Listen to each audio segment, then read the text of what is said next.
ஒளிமயமான எதிர்காலம் என் உள்ளத்தில் தெரிகிறது. வணக்கம் அக்கா. பொதுகிச்சாரில் அனுபவிக்கலாம் வாங்க மக்கா.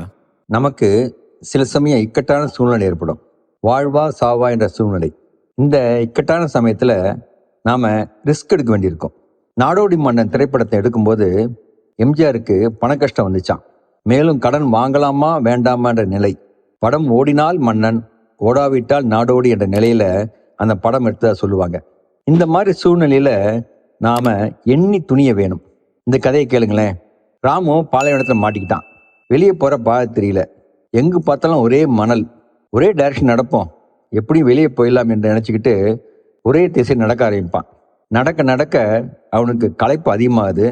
களைப்பை விட தண்ணீர் தாகம் அதிகமாக வருது. அவன்கிட்ட தண்ணி இல்லை. இப்போது பாலைவனத்திலேருந்து வெளியே போகிறத விட தண்ணியை தேடி போகிறது நல்லதுன்னு தோணுது. அப்போது தூரத்தில் ஒரு இடத்துல பறவைகள் பறக்கிறத பார்க்குறான். அங்கே தண்ணி எப்படி இருக்குன்னு அங்கே போகிறான். அந்த இடத்துல ஒரு மரம் இருக்குது.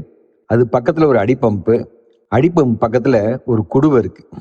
ஆர்வத்தோட குடுவையை எடுக்கிறான். குடுவையில் தண்ணி இருக்குது. அந்த குடுவை கீழே ஒரு சீட்டு இருக்குது. அந்த சீட்டில் இந்த தண்ணீரை இந்த பம்பில் ஊற்றி அடித்தால் தண்ணீர் வரும் என்று எழுதிருந்துச்சு. ராமுக்கு என்ன செய்யணும்னு தெரியல. இந்த தண்ணியை இந்த பம்பில் ஊற்றி அடித்தா தண்ணி வராட்டி என்ன பண்ணுறதுன்னு நினைக்கும் போதே இந்த தண்ணி நம்ம தாகத்தை இப்போதைக்கு தீர்க்கும், இன்னும் நடக்கணுமே, அதுக்கு தண்ணி வேணுமே என்ற எண்ணமும் மனசில் ஓடிச்சு. கையில் இருக்கும் கலாக்காயா மரத்தில் இருக்கும் பலாக்காயா என்ற நிலை.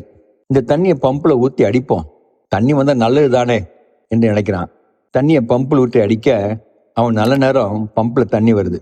ஆசை தீர தண்ணி குடிக்கிறான். தன் மேலே தண்ணியை ஊற்றிக்கிறான். தாங்கிட்ட இருக்கிற தண்ணீர் பாட்டிலெல்லாம் தண்ணி பிடிச்சிக்கிறான். போகிறதுக்கு முன்னாடி மறக்காமல் அந்த குடுவையில் தண்ணீர் பிடிச்சு அது எங்கே இருந்துச்சோ அங்கேயே வைக்கிறான்.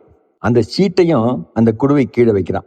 கொஞ்சம் தூரம் நடந்து போனவன் திரும்பி வந்து அந்த சீட்டில் சிறு திருத்தம் செஞ்சுட்டு போகிறான். என்ன திருத்தம்னா, இந்த தண்ணீரை இந்த பம்பில் ஊற்றி அடித்தால் நிச்சயம் தண்ணீர் வரும் என்று எழுதிட்டு போகிறான். நாம் ரிஸ்க் எடுக்க வேண்டிய சூழ்நிலையில் ரிஸ்க் எடுக்க தயங்கவோ பயப்படவோ கூடாது. என்ன, அந்த மாதிரி இக்கட்டான சமயத்தில் நாம் இந்த குரலை மட்டும் ஞாபகத்தை வச்சுக்கணும். வினை வலியும் தன் வலியும் மாற்றான் வலியும் துணை வலியும் தூக்கி செயல். இந்த பொதுகிச்சாரல் எப்படி இருந்ததுன்னு கமெண்ட்டில் பதிவு பண்ணுங்க மக்கா. ஒளிமயமான எதிர்காலம் காண மீண்டும் அடுத்த பொதுகிச்சாரலை சந்திப்போமா?